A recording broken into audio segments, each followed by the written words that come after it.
Hey there, Bulldog fans, and welcome into the Season 5 premiere of the Bulldog Blitz. I'm your host, Mark Minner. Coming up on today's show, the women's volleyball team opened up Horizon League play in exciting fashion on the road. The Butler men's soccer team continues to climb in the polls, and we'll be joined by Lance Rinker to talk a little bit about Butler sports. But first, the Butler football team compiled a 1-1 record to start off their season, but then they finally got to go home this past Saturday when they took on Taylor. For more on the game, here's Blitz's Ryan Anderson. Butler Bulldogs celebrate their newly renovated football stadium in grand fashion Saturday. Quarterback Andrew Huck threw for 288 yards and 2 touchdowns in a 28-20 winning effort against the Taylor Trojans.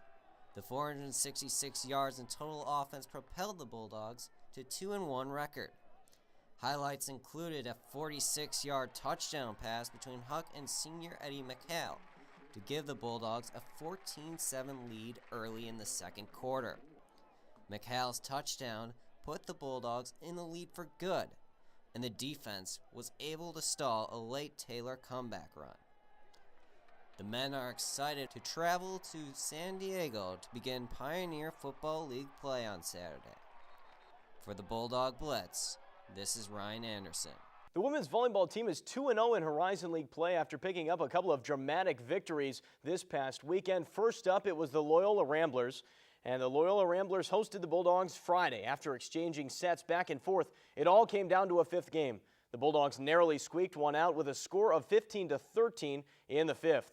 Senior leader Jessica Wolf paced the Bulldogs with 19 kills, and Maureen Bamiro was dominant up front as well, putting up 13 kills of her own.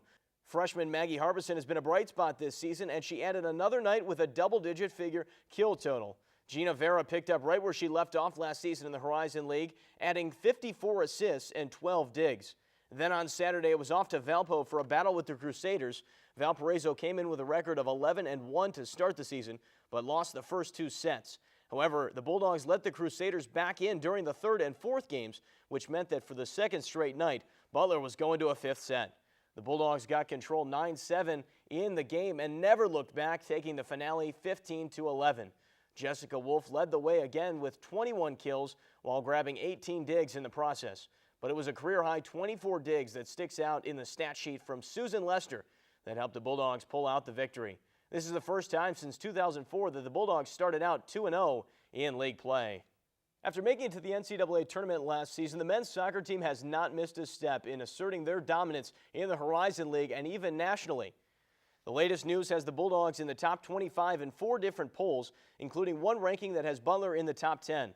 One reason for the early recognition is the fact the Bulldogs have not yet been beaten. Butler's 5-0 and coming off a victory over Oakland on Saturday. It was Julian Cardona that scored the winning goal about 12 minutes into the second half. Previously, the Bulldogs were down at the Wildcat Invitational at the University of Kentucky, where they won the tournament with victories over Houston Baptist and Loyola Marymount. The Dogs will open up Horizon League play with a Wisconsin road swing against Green Bay and Milwaukee this weekend. Coming up next, we'll get our chance to talk with Lance Rinker, a writer for the Butler Collegian. You won't want to miss it. Stay with us on the Bulldog Blitz.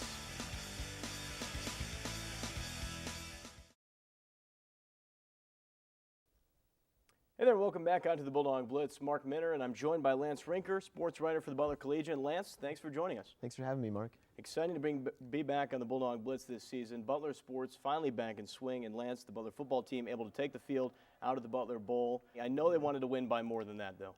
Yeah, they did. They got out to a slow start, actually entered the second quarter trailing by a touchdown. Andrew Huck missed 5 of his first 6 passes, but after he got on track, he really came up in a big way. He hit 28 of his next 32 attempts. So had a huge second quarter, scored 21 of our 28 points in the second quarter alone. And the football team got off to a good start against Albion in week 1. They dropped a game against Youngstown State. That was a very, very tough opponent. Where do they stand right now? Well, I talked to Coach Voris, and they still have some work to do. We're about to start conference play versus San Diego this weekend. So he knows that his team's going to have a huge target on their backs after being defending champions. But in that game versus Albion, Huck came out really strong, had 3 touchdown passes, threw for 220-plus yards.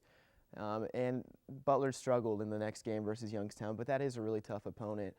Huck actually scored the only touchdown for the Bulldogs. He actually caught it instead of throwing it, kind of obscure. But Yeah, I think they feel good going into conference play right now. They're at 2-1 after that loss to Youngstown. So. Let's talk about Huck as a QB. Last year stepping up in a role when we thought Matt Cobley was going to be the starting quarterback, but now it's Huck's team, and he took charge last year. Yeah. Is it going to be the same as we enter league play this year? Yeah, I think so. Last year he threw for 2,400 yards, 22 touchdowns, 21 or 22 touchdowns. So, yeah, it's his team, and I talked to Coach Voris. He's so complimentary of Huck and really stressed his work ethic. He said he's never pleased. He keeps working and keeps progressing. That's why he plays the way he does, and it's definitely showing on Saturdays. So. Absolutely, and he's got a pair of receivers that are really helping him out. McHale and Watkins. Watkins making some incredible catches late in the second quarter against Taylor. It's certainly a big help when you got those guys downfield. Yeah, the experienced receiving core helps out so much. Junior Jordan Koopman actually is leading the team in receptions. I think he's at 23 through the first 3 games. He had a touchdown this past week. Watkins actually had a touchdown also. And McHale, Eddie McHale, you mentioned him, the senior, had a huge momentum-shifting play in the second quarter, that a 46-yard bomb down the left sideline. So that was able to really get the ball moving and things going the right way for Butler. And Taylor was really never able to come back after that. And you touched upon it a little bit, but they're going to take on the road to San Diego, a 9 o'clock game. On the other coast. It's a tough way to start off Pioneer League play. It is. San Diego is a tough opponent as well. They came to our place last year at the Bowl, and we squeaked by with a field goal in the closing seconds to win.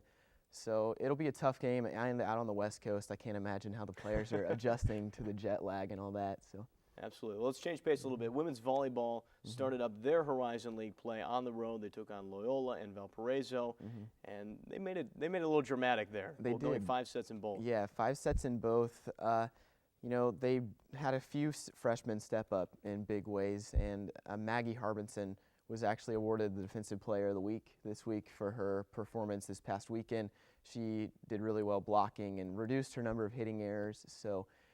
That was a big reason why they were able to have such success this week versus Valpo and Loyola. So. And I know Coach Clark really scheduled a tough non-conference schedule. They had this Butler Invitational, which was the last couple of matches they played before they entered Horizon League play. But they were hoping that it was going to set them on the right foot for the Horizon League. Is that the case from UC early on? I think it has. They suffered. They're 6-6 now, I believe, and they suffered a couple losses early in the year to big-time schools, Baylor, Louisville. They played SMU down in Texas, and even Arizona. They went out there as well. So from a strength of schedule standpoint, they loaded it with a lot of tough teams in preparation for what will be a tough Horizon League schedule. But yeah, I think it's really helped them to play those tougher opponents and get ready. And you touched upon it a little bit, but the freshmen that are stepping up so early on for this Butler volleyball team, Harbison steps out first in my mind. Really an aggressive player that seems much smarter than the freshman year would indicate. Yeah, she's improved and really cut down on some hitting errors. So yeah, she looks to be on the right track. And the other freshman that we start is Claire Radich, and she's a middle for us. Had a good weekend. She's hitting with a lot more efficiency and vision, so they look to be on track. So. The Butler men's soccer team, a program that has really stepped up in the last couple of years. 5-0 start, have not been beaten yet. Taking on Oakland on Saturday, notching yet another victory. It was a tough, hard-fought victory, just a 1-0 victory versus Oakland. Cordona, I believe, scored in the 57th minute to give them the win there, and Oakland came out strong after that. I think 8 shots in the second half alone. And our goalie really had to step up and work and had 2 saves in the final 9 minutes, I believe. So it was a tough win, but a win nonetheless, and I'm sure they'll take. That's right, and the 5-0 start would indicate very good play, but especially when you go out to the Wildcat Invitational in Kentucky, beat a couple of teams. Loyola Marymount hadn't been beaten at that point, and really asserting their dominance. A couple big wins. You mentioned Loyola Marymount, also Houston Baptist, in which Sapola for us recorded a hat trick, only the 9th player in Butler men's soccer history to do that. So impressive wins, and they're undefeated so far, looking good. And now you've got a top 25 ranking in 4 different polls, and that's something that we saw toward the end of last year. But this team really looking like they're firing on all cylinders and at least the national attention. Yeah, I agree. A top 25 ranking, you can't say enough. They really have a strong program, and they've shown that the past few seasons and again this year, so looking for good things. All right, well, thank you very much for joining us, Lance. Appreciate it. Thanks so much. We'll be back with more on the Bulldog Blitz. We'll talk about the upcoming schedule here at Hinkle Fieldhouse this weekend.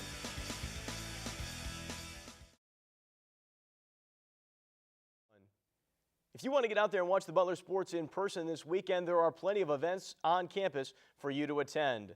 On Friday, the afternoon gets started with women's soccer at 4 p.m. when they take on Oakland.